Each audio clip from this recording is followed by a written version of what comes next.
From the beginning of our national history, our most visionary political leaders have been warning Americans against the domination of corporate power. Teddy Roosevelt, a Republican, said that America would never be destroyed by a foreign enemy, by a Taliban or by, an Iran, but he warned that our beloved democratic institutions would be subverted by malefactors of great wealth who would steal them from within. Dwight Eisenhower, a Republican, in his most famous speech ever, warned Americans against the domination by the military-industrial complex, by corporate power. Abraham Lincoln, the greatest Republican in American history, said in 1863, during the height of the Civil War, "I have the South in front of me, and I have the bankers behind me.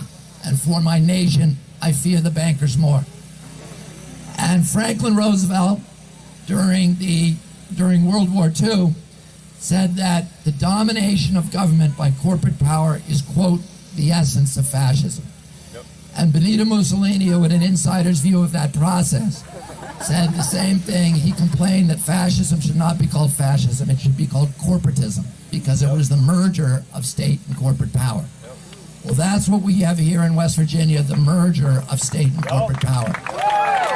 And one of the reasons that it's so critical that we fight here in West Virginia the way these miners fought in 1921 and established a battleground here, and this mountain is the beginning of the union movement in this country, which created the middle class, which took our country back from the corporate powers who came to dominate America during the 1880s and 1890s, during the Gilded Age, when the big trust, the steel trust, and the coal trust, and the sugar trust owned America and subverted democracy. And you had a few brave journalists like Ida Tarbell and Upton Sinclair who stood up to them, and Teddy Roosevelt, who passed these wonderful laws, the Sherman Antitrust Act, the graduated income tax, which finally made corporations and wealthy citizens pay their share of American democracy for paying for American democracy.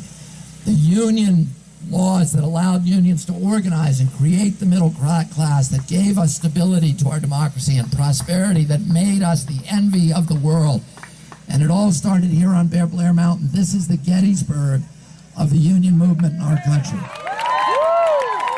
And these companies want to dismantle it, and we have to draw the line here. Our country today is under attack, and our democracy is under attack. And it's under attack by a United States Supreme Court that made the worst decision in United States history. And I was telling these great journalists who've come all the way to cover this, but H.L. Mencken said that a journalist is someone who can't distinguish between a bicycle accident and the end of civilization. Well, the Citizens United case is the end of civilization, the end of American democracy. And we know a lot about Charlie Sheen, and we know a lot about Britney Spears, but very few Americans know that the Citizens United case is about to overwhelm our democracy and what's happening on Capitol Hill.